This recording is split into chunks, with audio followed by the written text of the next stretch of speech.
kami sebagai tugas pada ujian akhir semester mata pelajaran sains untuk anak usia dini.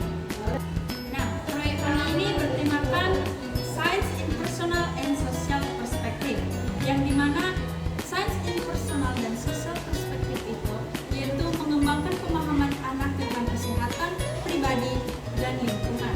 Nah, proyek kami ini sendiri memiliki judul tentang pemilahan sampah dari lingkungan kotor dan lingkungan bersih. Di sini ada dua lingkungan bersih dan lingkungan kotor. Lingkungan bersih menunjukkan kebersihan lingkungan tersebut sehingga orang-orang di sini nyaman dan terhindar dari penyakit. Sedangkan jika lingkungan kotor seperti ini membuat tidak nyaman dan Di dalamnya akan mudah terjangkit penyakit. Nah, sedangkan di sini juga kami mengajak kepada semua teman-teman untuk menjaga lingkungan agar lingkungan selalu bersih dan kita nyaman dan terhindar dari penyakit. Nah, sekarang pemilahan sampah. Sampah sendiri juga perlu dipilah-pilah, yang dimana ada organik dan anorganik. Kenapa sampah itu harus dipisah? Karena untuk memudahkan pemrosesan atau pendaur ulang terhadap sampah-sampah tersebut dan juga menghindari penumpukan sampah, yang dimana nanti akan menjadi sarang bakteri dan penyakit. Nah, teman-teman, di sini ada dua golongan sampah, yang dimana itu sampah organik dan anorganik. Nah, sampah organik adalah sampah yang berasal dari sisa-sisa makhluk hidup yang dapat diproses dan terurai secara alami. Nah, salah satu contohnya yaitu bawang. Nah, bawang berasal dari tumbuhan secara alami. Nah, tempat teman-teman ini bisa dimasukkan ke dalam sampah organik.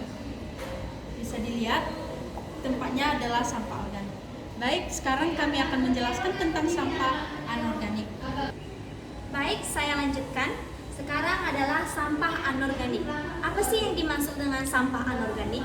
Nah, di sini bisa kita lihat bersama, sampah anorganik adalah barang atau material yang berasal dari benda tak hidup atau berasal dari bahan-bahan non-hayati yang tidak bisa terurai secara alami oleh alam. Jadi harus menggunakan alat bantu tertentu atau teknologi tertentu yang dibuat oleh manusia.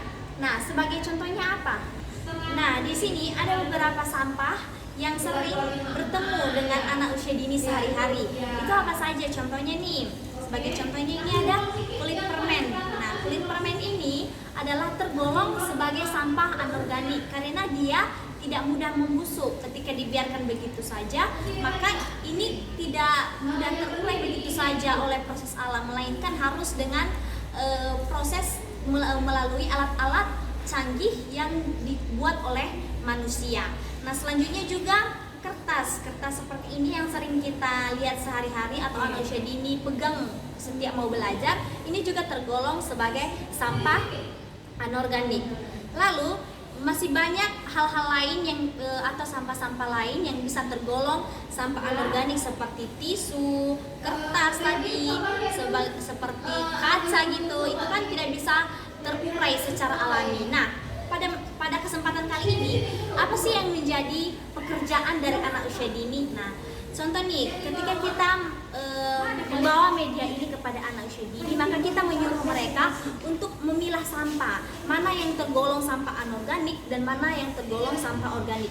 Nah, sekarang saya akan mencoba memberikan contoh. Seperti ini adalah sampah anorganik seperti yang sudah dikatakan, maka ini dibuang ke tempat sampahnya ya. Di sini ada tertulis sampah anorganik. Nah, seperti ini. Oke. Nah, selanjutnya sampah organik adalah sampah yang mudah terurai secara alami atau mudah membusuk.